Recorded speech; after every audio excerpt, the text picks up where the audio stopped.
আজকে আমি বানাবো বান স্যান্ডউইচ। দেখুন আমি কিভাবে বানাচ্ছি। নমস্কার, আমি অনিমা। আমার ফুড কালচার চ্যানেলটির তরফ থেকে আপনাদের সবাইকে স্বাগত। আজকে দেখুন এই যে আলু গ্রেট করে নিয়েছি, সেদ্ধ আলু, পেঁয়াজ কুচানো, গাজর কুচানো, পনির গ্রেট করা, শসা কুচানো আছে, বাটার আছে, সমস্ত কিছু নিয়ে নিয়েছি। কিভাবে করছি দেখুন। আর এই যে দেখুন এই বানগুলো পেয়েছি, এই বানগুলোকে নিয়ে এসেছি। এখানে সাদা তেল দিয়েছি অল্প করে। এবার কুচনো পেঁয়াজ দিয়ে দিয়েছি বিনস কুচনো, আর দিয়েছি কাঁচা লঙ্কা কুচনো, গাজর কুচনো, সমস্ত সবজি, আরও সবজি আপনি মন মতো দিতে পারেন। স্যান্ডউইচ বাচ্চারা তো এমনি ধরুন সবজি খেতে চায় না, এইভাবে স্যান্ডউইচ করে দিলে স্কুল কলেজ অফিসের টিফিন দারুণ হয়। সকালে ব্রেকফাস্ট ডিনার যেমনভাবে খেতে চান সুন্দর হবে খেতে।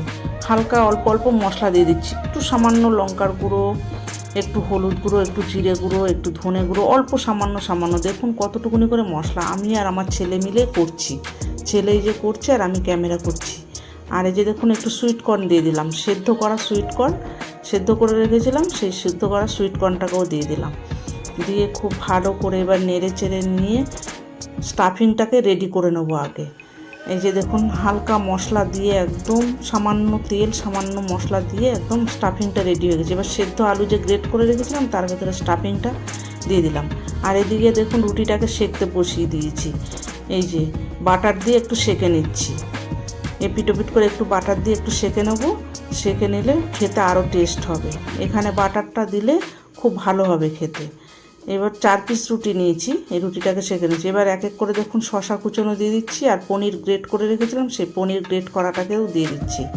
দিয়ে খুব ভালো করে মেশাবো, এর সাথে মিশিয়ে নিয়ে এই যে দেখুন খুব ভালো করে এবার এর সাথে মিশিয়ে নিতে হবে।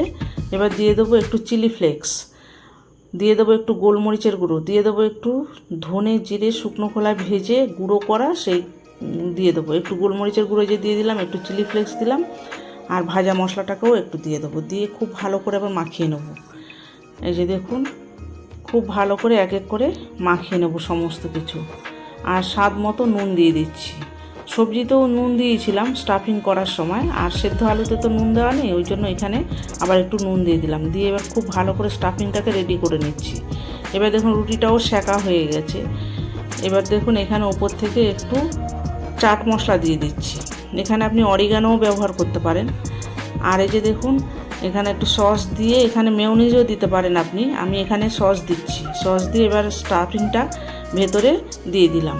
স্টাফিংটা ভর্তি করে স্টাফিংটা দিয়ে ব্যাস রেডি হয়ে গেল। দেখুন আমার বান স্যান্ডউইচ এই যে একটা রেডি হয়েছে। এবার আর একটা করে দেখাচ্ছি। দেখুন এই যে সস নিয়ে ভেতরে, এখানে আপনি সসের পরিবর্তে মেয়োনিজ দিতে পারেন, বা সস মেয়োনিজ দুটোই দিতে পারেন। এবার আবার স্টাফিংটা দিয়ে খুব ভালো করে মুড়ে নিচ্ছি। দারুণ খেতে হয় বন্ধুরা। সকালবেলা তাড়াহুড়োর সময় ব্রেকফাস্ট আপনি রুটিটাকে সেঁকে রাখবেন, সেদ্ধ আলু টালুগুলো রেডি করে রাখলে এবার একটু মাইক্রো ওভেনে দিয়ে দিচ্ছি 2 মিনিটের জন্য। 2 মিনিট একটু মাইক্রো ওভেনে একটু ঘুরিয়ে নিলেই ব্যাস রেডি একদম স্যান্ডউইচ, বান স্যান্ডউইচ। এই যে দেখুন 2 মিনিট দিয়েছিলাম, একদম নরম তুলতুলে হয়ে গেছে রুটিগুলো। ফ্রিজে থাকলে অনেক সময় রুটি শক্ত হয়ে যায়, সেই রুটিটাকে একটু যদি মাইক্রো ওভেনে ঘুরিয়ে নিতে পারেন বা নাও দিতে পারেন কোনো অসুবিধা নেই, বা এইভাবে করে ফ্রাইং প্যানেও একটুখানি সেঁকে নিলেও হয়ে যায়, কোনো অসুবিধা নেই। আমি একটু মাইক্রো ওভেনে দিয়ে দিয়েছি, একদম নরম তুলতুলে হয়ে গেছে। দারুণ খেতে হয় বন্ধুরা। এইভাবে আপনারা করবেন, খাবেন, আর আমার চ্যানেলটির সঙ্গে